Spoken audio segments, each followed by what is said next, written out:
Y yo les digo, háganse amigos con el dinero injustamente adquirido, para que cuando les falte los reciban en las moradas eternas. El que es infiel en lo poco, lo es también en lo mucho.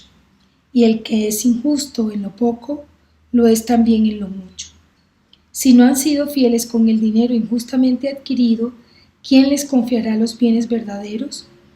Y si no han sido fieles en lo ajeno, ¿quién les dará lo que es suyo? Nadie puede servir a dos amos, porque odiará a uno y amará al otro, o se apegará a uno y despreciará al otro. Amado Jesús, buenos días.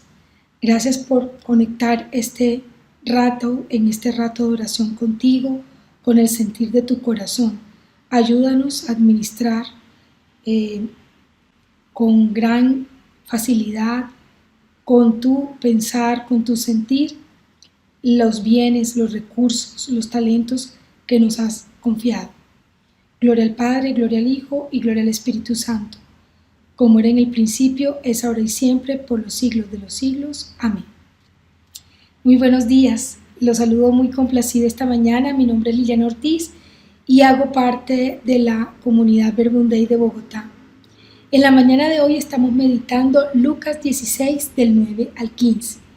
Lucas 16 del 9 al 15.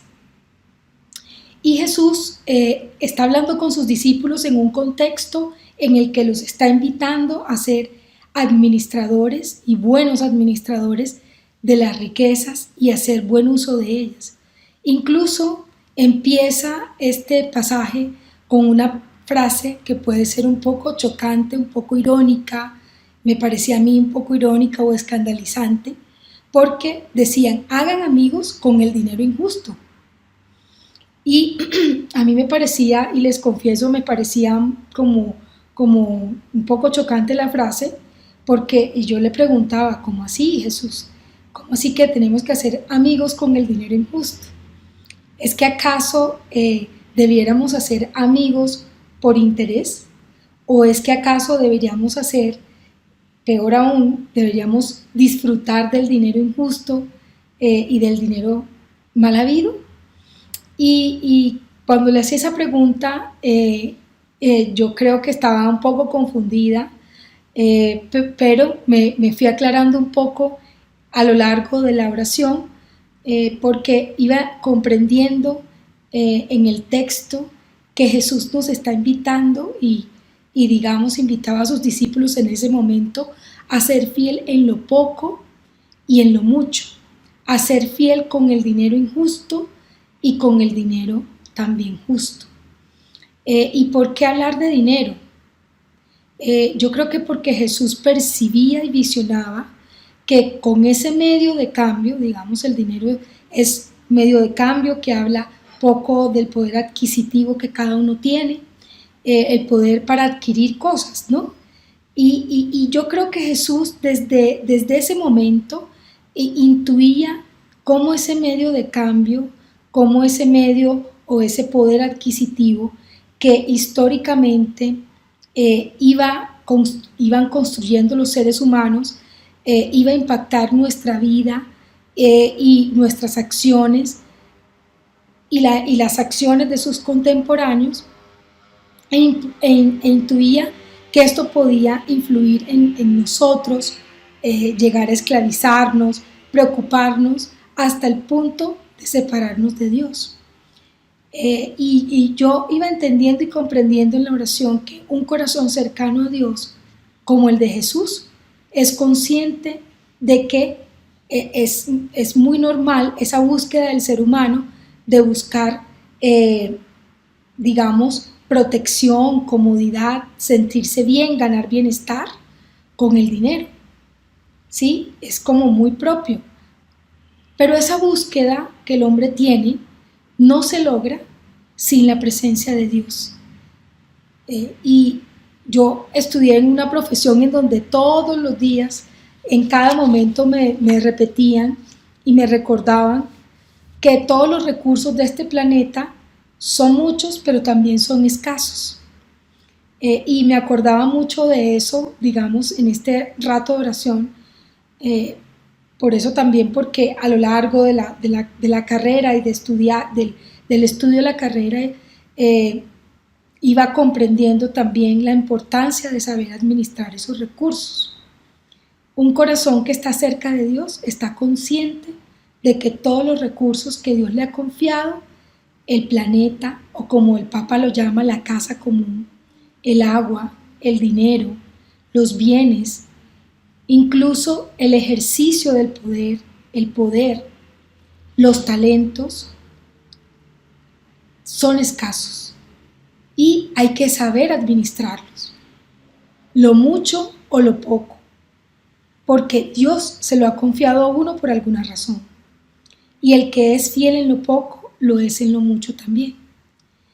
Pero Jesús no se queda enredado con ello y sabe que el mayor tesoro no es la capacidad de tener, sino la capacidad de disfrutar, de saborear el amor de Dios, de disfrutar el amor de la familia, de los amigos, de aquellos que son lejanos y aquellos que son cercanos. Jesús sabe que Dios y la vida interior, serena y tranquila, son el mayor tesoro. Y por eso no se enreda mucho con el tema, pero sí hace caer en cuenta a los discípulos de la importancia de saber administrar estos recursos. Hace poco yo viví una experiencia familiar que fue aprendizaje para todos.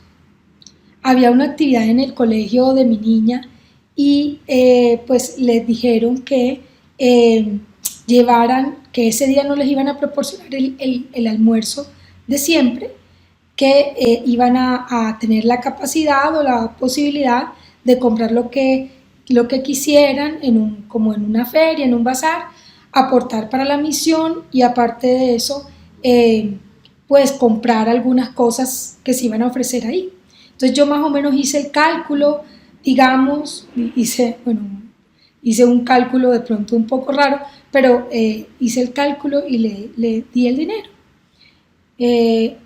Cuando la recogimos del colegio, ella se echó a llorar y le preguntamos cómo le había ido y ella se echó a llorar y bueno, nos dijo que lo que le habíamos dado solamente le había alcanzado para comprar su almuerzo. Y no le había alcanzado sino para comprar su almuerzo y para apoyar un poquito con la misión, pero que no le había alcanzado para más y que todos sus amigos estaban comprando, que compraron juguetes, que compraron cosas y que ya no pudo comprar nada. Y en ese momento como que uno dice, bueno, miércoles como que calculé muy mal y no le empaqué lo que debía empacar, ¿cierto? Pero luego hicimos la reflexión con mi esposo, con papá, y dijimos, no, es bueno que ella se vaya enterando que los recursos son escasos y que hay que aprovechar lo mejor que se puedan los recursos que uno tiene, que uno hace un esfuerzo para poder ir al colegio, para pagar su colegio, para todo. Y luego hablamos con ella y le dijimos que cada peso había que cuidarlo y que ella tomó una decisión muy buena y fue no gastarse la plata en otra cosa, sino en el alimento y apoyar la misión. Entonces, que había optado por lo más importante. Y bueno, eso fue un aprendizaje para todos porque precisamente, digamos, hubiéramos sido en ese momento un poco más flexibles, pero de alguna manera también es un aprendizaje para ella el hecho de que el dinero es escaso y los recursos son escasos y que, digamos, eso ella se quedó con lo importante.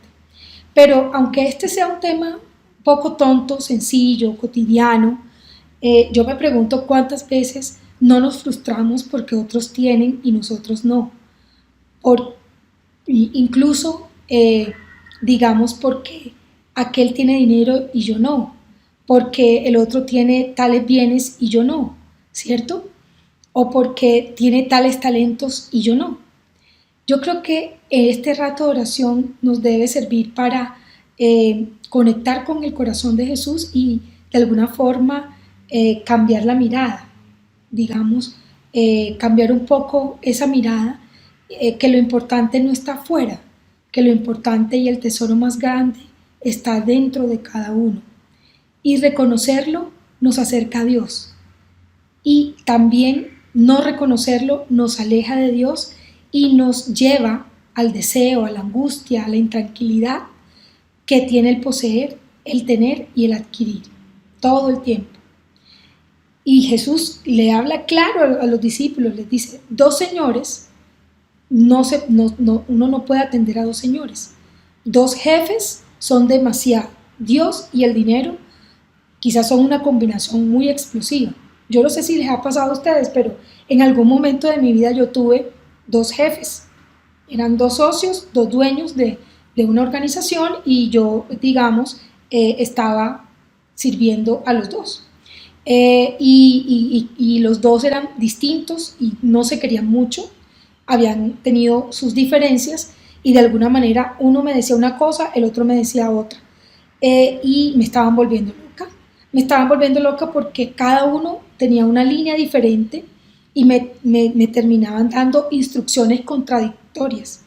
Entonces, en ese momento yo la verdad tenía una ambivalencia, no sabía ni qué hacer y esa situación es terrible, justamente por eso. Se volvió insostenible y me tocó buscar otro trabajo y renunciar, porque me estaban volviendo loca. Y yo creo que lo mismo sucede con la vida.